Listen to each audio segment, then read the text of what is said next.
Então, quem conhece aí os vídeos, a parte de pesquisa, sabe que eu trabalho bastante com ultrassom, principalmente circuitos aí para transdutores piezoelétricos. E em assim, várias pesquisas e lendo em livros, né, eu encontro sempre esse tipo de circuito que eu estou mostrando aqui, que ele utiliza uma topologia de transistores bem diferente da normal que a gente vê nos livros aí básicos de eletrônica.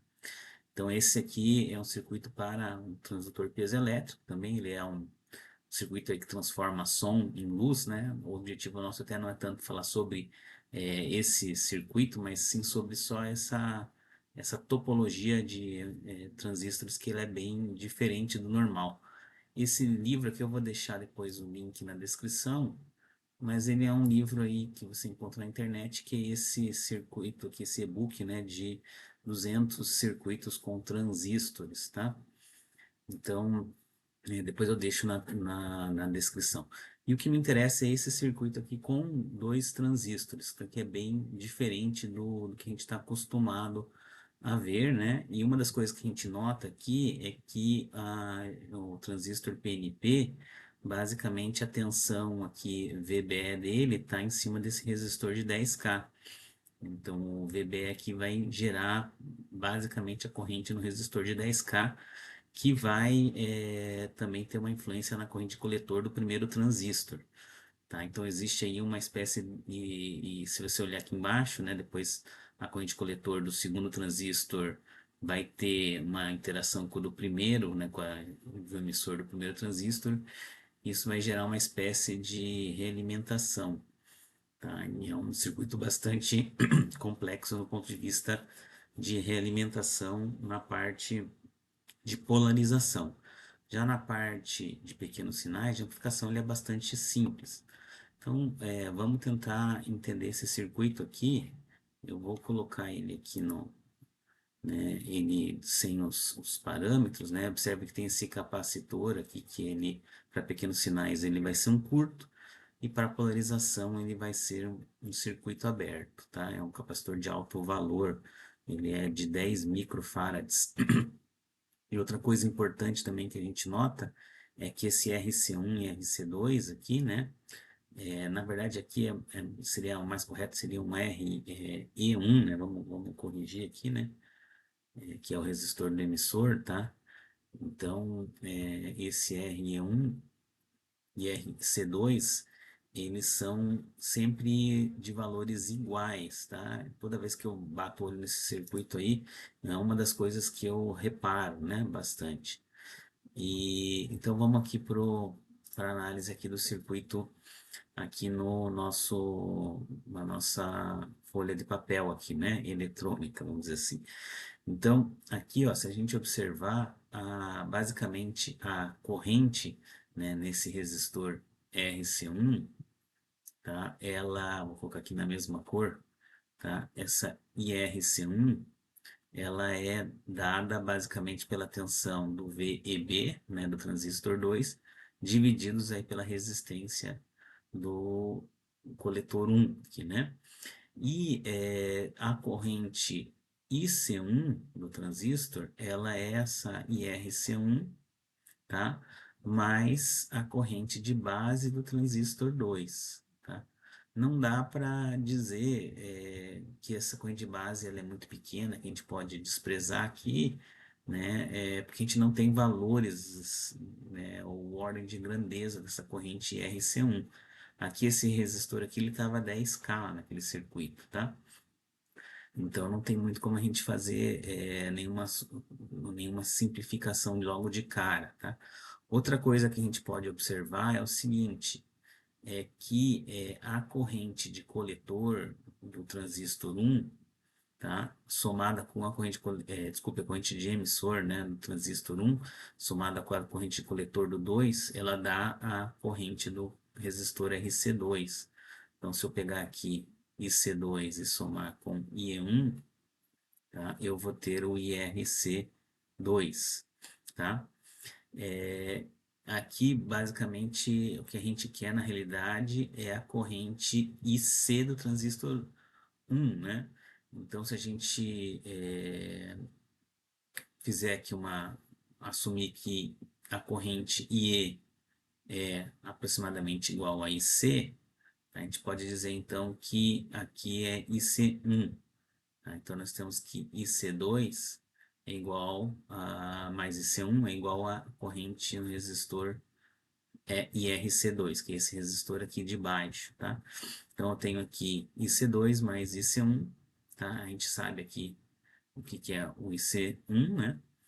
E aí, basicamente, aqui o que eu preciso aqui para achar a corrente IC2, vamos colocar IC2 aqui tá no lado esquerdo, eu preciso achar IRC2 e basicamente isso, que IC1 eu tenho aqui em cima, tá? Então, a corrente RC2 eu posso aplicar Kirchhoff aqui, ó, vou colocar em outra cor, só para ficar diferente, né? Mas eu posso aplicar Kirchhoff aqui nessa malha, né? A somatória das tensões nessa malha tem que dar o VCC, né? Então, aqui eu tenho VCC menos RB1 IB1 menos a tensão VB1, tá? Menos RE1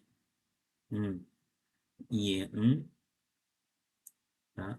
Tem que ser igual, tudo isso aqui, ó, tem que ser igual à tensão do resistor RC2, ou RC2 e RC2, tá?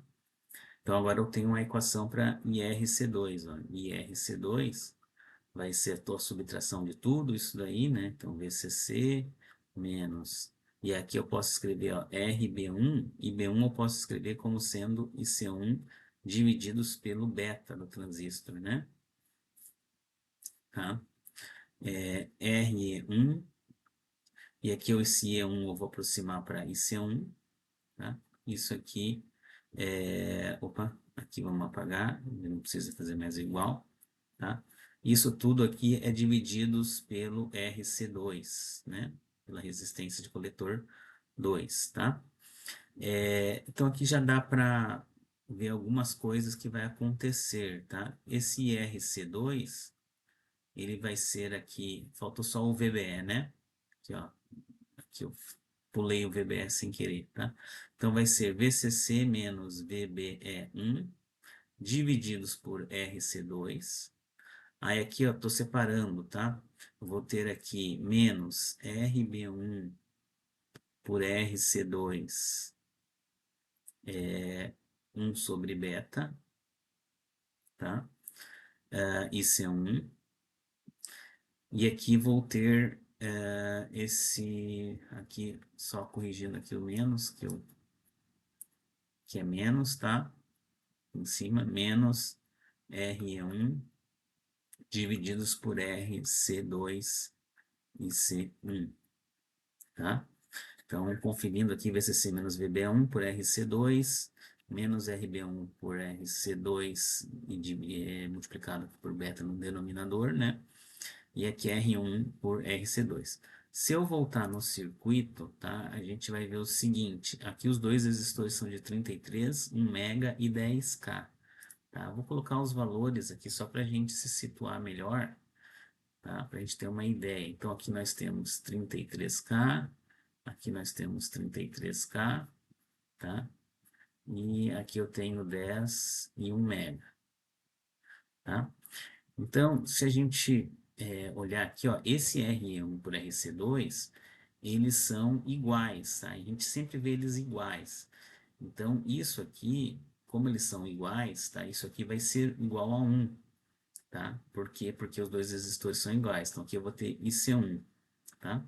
Aqui, ó, o RB1, ele é 1 mega e o RC2, ele é 33K, tá? E o beta aqui, típico de um transistor, é 200. Então, 1 mega aí, seria 1000K divididos por 33, tá? E divididos por 200, isso aqui vai dar 0,00 alguma coisa. Então, isso aqui vai ser um valor pequeno, tá? Vou dividir aqui só para a gente ter certeza disso aqui, ó.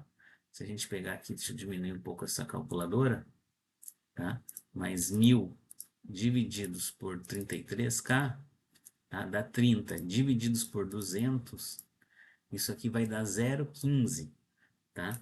Então, esse termo aqui vai ser menos 0,15 IC1. Tá? Então, vai ser bem pequeno, tá? Então, aqui nós vamos ter para os valores reais. Então, tem aqui a corrente IRC2, é VCC menos VBE1, tá? Divididos pelo RC2. Aqui vai ser 1,15 IC1, tá? Veja que eu estou tentando achar uma fórmula para as correntes, tá? IRC2, voltando lá para cima aqui, ó, tá? O que eu quero é IC2. Então, IC2 é IRC2 menos IC1. Então, IC2, ela vai ser tudo isso aqui menos IC1, tá? Menos IC1. Então, eu vou ter, vai repetir tudo isso aqui, não vou repetir de novo, tá? Mas aqui o que você vai ter aqui, ó, VCC menos VBE1 divididos pela resistência RC2, tá? Menos 2,15 IC1. Tá? Então, isso aqui é a corrente IC2, tá? E vejam que IC1, a gente já encontrou aqui em cima, né? Ele é IRC1 mais IB2, tá aqui, ó. Então, vamos colocar aqui, ó. IC1 é IRC1 mais IB2. Não é uma análise simples, tá? Ou seja, IRC1 é a tensão VEB do transistor 2 divididos pelo RC1 mais a corrente IB2, tá? Então, aqui dá para ver que uma coisa depende da outra aqui, né? Então, você tem aqui a corrente IC1, se eu substituir, tá? Posso substituir tudo que está aqui, ó, vou colocar em outra cor para não ficar estranho, tá? Mas eu posso substituir todo esse termo aqui no IC1, tá? Então, daí eu vou ter IC2 dependendo aqui do VEB2 e do IB2, que é o IC2 dividido por beta, tá? Então, eu tenho aí uma espécie de realimentação, porque aqui eu tenho o VCC menos VBE dividido pela resistência, isso vai determinar a minha corrente, tá? IC2, só que por outro lado ela é subtraída aqui, ó, pela própria tensão aqui VEB2, tá? Por RC1 e a corrente de base dela, tá? Então existe uma espécie de realimentação, tá? E então esse circuito não é um circuito simples, tá? Mas na prática aqui, ó, se você pegar aqui o VCC, tá? Que no circuito aqui ele é 6 volts, tá? Atribuir um VBE de 0,7, tá? Então vamos dizer que aqui a gente coloca aqui 6 volts, aqui 0,7. O nosso RC2, tá? O RC2 é 33K. Aqui você vai ter ali em torno de 5,3 divididos por 33K, tá? Isso aqui vai te dar uma corrente de 0,16 milli, tá? Só para esse primeiro termo aqui, ó. Então, tudo isso aqui ele vai dar 0,16 mil amperes, tá? Isso é o IC1. Aqui desculpe, IC2, né? Menos ainda tem o IC1. Aqui, ó, se eu supor, por exemplo, 0,7 aqui para o VBE2 e o RC1 ele é 10K, como está aqui, tá? Então isso vai ser 0,7 dividido por 10K. Isso aqui vai dar 0,07 milli, tá? Mais aí esse IB2, tá? Então, aí, desprezando um pouco esse B2 aqui, ó, isso 0,07 vezes 2,15 vai dar em torno de um 0,14 milli aqui nesse termo, aproximadamente. Isso vai fazer com que aqui, ó, eu tenha alguma coisa para o IC2 em torno de uns 20 microamperes, tá? Enquanto que aqui, obviamente que aqui tem mais o IB2 aqui, né? Isso, e aqui eu teria em torno de 70 microamperes, tá? Mas a gente vai ver que existe uma relação entre as duas, e é por causa da realimentação, tá? E esses cálculos são bem aproximados, elas vão ter uma corrente muito próxima uma da outra, tá? Essa corrente C2 vai ser um pouquinho mais alta, tá? Mas o que a gente tem que notar aqui, que essas questões aí de você ter o RC e 2 e o RE1 iguais, elas são importantes, tá? Para a realimentação. E aqui também esse RB divididos pelo RE, que é desculpa, pelo RC2, tá? O RB1 divididos por RC2, eles têm que ter, e divididos pelo beta, tem que ser um valor baixo, para que o beta não influencie na polarização, tá? Então ele tem certos critérios aí que você precisa seguir nesse circuito, tá? Então aqui só para a gente, já me estendi muito na análise, tá? Mas vou colocar aqui na simulação. Então, se você vê na simulação, dá um pouco diferente do que a gente analisou aqui, porque tem essa realimentação negativa, né?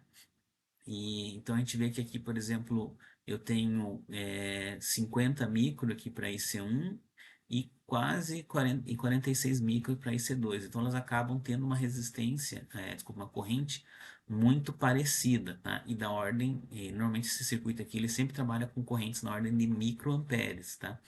Então são correntes baixíssimas, tá? Por que que ele faz isso?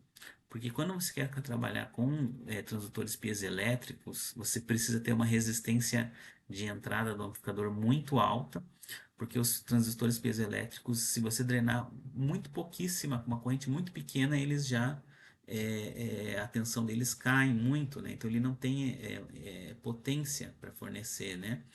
Então você precisa ter uma resistência de entrada muito alta.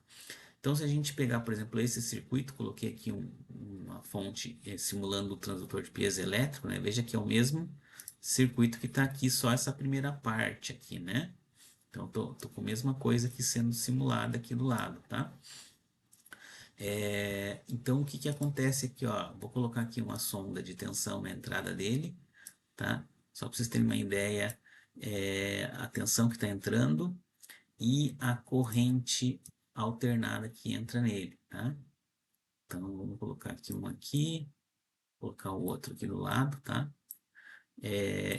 Porque eu estou vendo isso aqui, ó, que com esses dois valores eu consigo achar a resistência de entrada, tá? No simulador, se eu pego esses dois valores AC e divido um pelo outro, isso vai me dar a resistência de entrada. Então, se eu pegar aqui, ó, tá dando em torno de 1 milivolt pico a pico, tá? 1 mili, tá? Um aqui é expoente 3 negativo, tá? Divididos aí por 31,4 nano, né? A corrente que ele está puxando, ó, 0,4 expoente 9 negativo, tá? Isso aqui está me dando uma resistência de entrada de 31, quase 32 quiloohms, tá? É uma resistência bastante elevada, tá? Para transistores aí, para configurações desse tipo aqui, tá? Não é muito fácil fazer esse projeto aqui, para resistência de 30K, tá? E, veja, será que ele está dando bastante ganho? Vamos ver como é que está o ganho, ó. Eu estou entrando com cerca de 1 milivolt de pico a pico aqui, ó, e a minha saída está em 350, então estou tendo 350 de ganho. Então tem um ganho, tá, bastante elevado. 350 de ganho com 32K mais ou menos de resistência de entrada, tá? E a minha resistência de saída aqui, ó, vai ser basicamente o paralelo aqui desses dois resistores de 33K, tá? O RE1 e o RC2. Então esse é um circuito, quem estuda aí bastante transistores vai lembrar que ele parece muito com esse circuito aqui, com esse par complementar aqui lá da arte da eletrônica, vou colocar aqui, né, para quem quiser ver aqui, ó, ele parece muito com essa conexão cis-Cly, que a gente chama aqui, né? Só que a cis-Cly aqui, ó, ela não tem o resistor RE, aqui tá faltando o RE, tá? é uma conexão para você ter um beta grande, tá? Então esse circuito ele lembra um pouco essa conexão ciscline, que é uma espécie de conexão complementar à conexão Darlington, que é essa aqui, tá? Mas ela então esse circuito ele lembra um pouco isso aqui, tá? Então só para fazer um paralelo aí para circuitos aí para a teoria aí de eletrônica analógica, tá? Mas vejam, será que a gente consegue fazer a mesma coisa que esse circuito usando as topologias tradicionais, né? Quais são as topologias tradicionais? Aquela topologia, né, do resistor, do transistor com polarização com degeneração no emissor, com resistor de emissor. Será que eu consigo fazer isso aqui, tá? Então eu peguei aqui e projetei daqui embaixo, tá, um circuito ele basicamente faz a mesma coisa, tá? Então, esse aqui, só que eu vou fazer com dois, eu vou ter que usar dois circuitos aqui, ó, para ter mais ou menos a mesma coisa. Então, vejam que aqui, ó, não sei se vai dar para ver, aqui na saída eu tenho 350 milivolts, tá? E aqui a entrada eu tenho os mesmos meio volt, 1 volt de pico a pico. Tá? 1 milivolt de pico a pico, tá? Então eu estou cascateando dois circuitos, tá? Meio cheio de sondas aqui, tá? Mas são dois circuitos aqui de divisor de tensão com resistor aqui, né? Que eu projetei usando aquele software que é o Transistor Amp, né? Que eu publiquei um outro vídeo aí anteriormente, tá? Então eu projetei ali rapidamente com ele me deu esses dois circuitos, tá? Então ele está dando o ganho de 350 e a impedância de entrada aqui, ó, a corrente aqui está 8,4 nano, tá? Que é a mesma corrente, tá dando até uma corrente mais baixa aqui que o de lá, tá? A alimentação é 6 volts e aqui é 6 volts também, tá? E a resistência aqui de saída, aqui, ó, vai ser esse R7, está com 15,5. Então, eu consegui aí mais ou menos a mesma performance, só que vejam, a quantidade de componentes, né, é bem maior do que ali. Então, é um circuito que ele é bem, uma contagem de componentes pequenas, né, bastante assim, vamos dizer assim, elegante, mas não é um circuito simples de trabalhar, tá? É um circuito complexo, tá? Mas não quer dizer que você não consiga fazer com as topologias tradicionais, tá? Implementar o mesmo circuito, até com características até um pouco melhores aqui, né? Aqui acho que eu estou aumentando, aqui eu fiz aqui eu estou com resistência de entrada mais alta, mas ele provavelmente tem uma dependência mais forte aqui do beta, tá? Então, para eu ter a mesma característica de dependência de beta desse daqui, no de cima, tá? Eu teria que reduzir um pouco os resistores aqui, RB3 e RB4, tá? Então, eu vou acabar aqui tendo uma resistência de entrada muito similar a esse daqui, tá? Então, aqui tem algumas questões também que vocês podem, quem quiser entender aqui, só vou colocar aqui de volta como que esse circuito funciona do ponto de vista de pequenos sinais, tá? Então, de pequenos sinais, ó, se você traduzir ele para pequenos sinais, você vai encontrar esses dois esse circuito equivalente, tá? Então eu vou ter aqui de resistência de Rin é o RB para o RP1 desse transistor, o Rout é o RE1 para o RC2, e o ganho aqui, você tem que fazer um ganho Vout Vx e de Vx a Vin, tá? Então o que vai acontecer aqui, ó, o Vx é praticamente o RP2 com RC1, tá? Divididos por 1 sobre GM1, e o Vout por Vx, ele vai ser o paralelo desses dois divididos pelo inverso da transcondutância do transistor 2. Tá? Então, basicamente, ele funciona dessa forma, tá? E aí você vai ter um ganho aproximadamente de 350. E algumas coisas interessantes que você tem que ter é essa questão de ter os dois resistores aqui iguais. Esse resistor RC, ele vai acabar tendo que ser um resistor de algumas dezenas de quiloohms, porque ele vai forçar daí uma corrente de microamperes, e a corrente de microamperes vai gerar um RP alto aqui na entrada, que vai, por sua vez, vai gerar uma resistência de entrada elevada, tá? Então aí você tem que fazer isso daí. Então você acaba não tendo muita saída nesse circuito, assim, em termos de projeto, tá? Não tem como se fazer alguns projetos diferentes com ele aí, tá? Outra coisa que a gente pode mostrar aqui também que dá para fazer só para finalizar aqui, tá? Tentei ser bem rápido porque é uma análise bastante complicada, tá? Mas outro circuito aí interessante que é derivado desse é esse circuito aqui, ó, que faz muito tempo que eu deixa eu ver se eu tenho aqui ele. É esse aqui, ó. Opa, abri outro sem querer em cima, tá? É esse daqui, ó, que a gente utiliza ao invés do transistor 1 utilizar um NPN, é utilizado um JFET, tá? Para melhorar ainda mais a questão da corrente, tá? Não sei se eu posso desligar aqui, ó, né? Mas aí eu tenho uma corrente ainda mais baixa aqui, né? Nesse transistor aqui. É claro que aqui eu estou testando em 1 MHz, tá? Mas se eu voltar lá para 1 kHz que eu estava testando, se não me engano, deixa eu ver aqui, só para a gente fazer no mesmo, 1 kHz, tá? Eu vou ter aqui uma corrente de picoamperes, então ele vai ter uma resistência de entrada muito mais elevada, tá? Com um JFET, tá? Então isso aqui já é uma outra, vamos dizer assim, melhoria nesse circuito usando o JFET para aumentar ainda mais a resistência de entrada, né?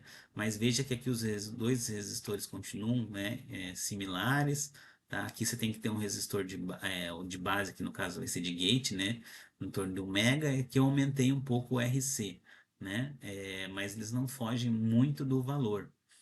Então é um circuito bastante diferente que eu achei interessante aí gravar o vídeo, né, explicando. Talvez tenha sido meio rápido aí as análises, mas eu queria mostrar que é um circuito bastante interessante mas não quer dizer que não dê para você fazer com circuitos tradicionais que você vê nos livros de eletrônica, tá? Mas você usa uma contagem de componentes muito menor com ele, então é muito mais simples, né, de montar um circuito desse, só que por outro lado, é bem mais complexo o projeto.